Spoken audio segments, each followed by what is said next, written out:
बहरदा blocker अष्टम श्रेणीर समस्त छात्र छात्री मानकु बहरदा शिक्षा संयोग अनुष्ठान तरफर हार्दिक अभिनंदन ज्ञापन पूर्वक स्वागत जनाऊँगी अद्य दिवसर यही पाठर रसाळ परिवेश को। प्रिय छात्र एवं छात्रीगण, आमे जानिछु ओडिया भाषा को मुख्यतः आमे 5 गोटी विभाग रे विभक्त करूछु।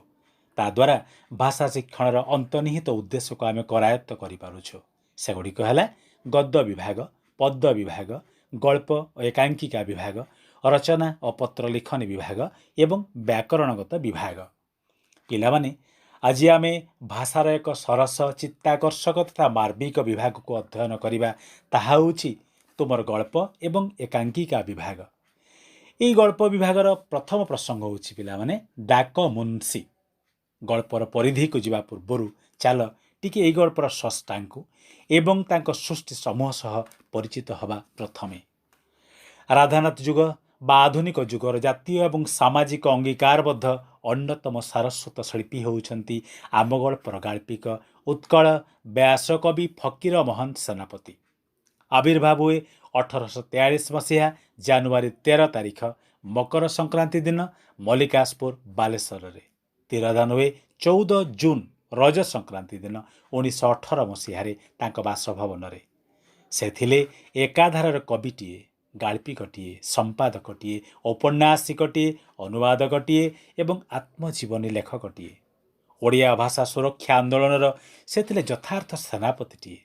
तांको रचित 6 माण 8 गुंट, लक्ष्मा, मामू, प्रायश्चित होउछि विशिष्ट कालजयी उपन्यास। गल्प पुस्तक मध्य तांकर अछि गल्प स्वल्प, जा 2 भाग रे विभक्त। पिलामाने काव्य कविता भितर अछि उत्कल भ्रमण, बौद्धावतार, उपहार, पूजा फूल, अवसर बासरे एवं धोड़ी। बर्तमान पिलामाने आमे गल्पर परिधि भितर को प्रवेश करिबा। फकीर मोहनकर गल्पगुड़िक तत्कालीन सामाजिक व्यवस्थार निखुण प्रतिच्छवि दर्शाए। मानविक मूल्यबोधर सुरक्षा पई फकीर मोहन तांको गल्प, उपन्यास एवं कविता माध्यम आह्वान जणाइछन्ति। शिक्षित पुत्र समाज रे प्रतिष्ठित हला परे पिता पुत्रर संपर्क को भूली जाउछि। निजर सुख स्वाच्छंद को से गुरुत्व दउछि। ए सामाजिक व्यवस्थार अधगति को लेखक मर्मे मर्मे उपलब्धि करी रचना करिछन्ति तमर एई डाकमुंशी गल्पटी। पितामातांकर सेवा करिबा प्रत्येक पुत्रर पवित्र कर्तव्य। एही भावर उद्रेक पई लेखक एही गल्पटी रचना करिछन्ति। हरि सिंह मुख्य चरित्र सरकारी कर्मरे बहाल हवा दिन ठारू मफसल सान बड़ अनेक पोस्ट ऑफिस को बदली होई कर्म इंजाम करी आसिलेनी। बहाल कहले नियुक्त हवा पिलामाने एवं कर्म इंजाम जो कथाटी अछि कर्म इंजाम इंजाम अर्थ होछि पिलाने प्रशंसार सहित कार्य, दायित्व एवं प्रशंसार निर्वाह करने को इंजाम बोली कहा जाए। आज को 10 वर्ष है कटक सदर पोस्ट ऑफिस रे बराबर रही कर्म करुछन्ति। भल रूपे कर्म करिबारु प्रमोशन पाइलानी, चाकरी उन्नति हेलानी। वर्तमान से हेड पियन, दरमा मासको 9 टंका। सेतेबेलर 9 टंका पिलामाने एबेका मूल्य अनुଯାयी बहुत अधिक, 9000 टंका भी अधिक। कटक सहर सबु जिनिस किणा। निया टिकक पई दिआसलेटा मध्य न किणले नुहे। अति कष्ट रे चली सुधा मासको 5 टंकार उणा खर्च पड़े नाही। कौनस रूपे घर को 4 टंका न पठैले नुहे। घरे स्त्री आउ 8 वर्षर पुओ गोपाल। मफसल जगह 4 टंकार कौनस रूपे टाणटुण होई चली जाए। सेतरु पैसा उणा हेले अचल। गोपाल अपर प्राइमरी स्कूल पढ़े। स्कूल दरमा मासको 2 अणा। अणा कौन पे जानिछे पिला? 2 अणा 1957 मसीहा पूर्वर भारत रे 1 टंका को 16 भाग रे विभक्त करा जाई प्रत्येक भाग को अणा कुहा जाउथला।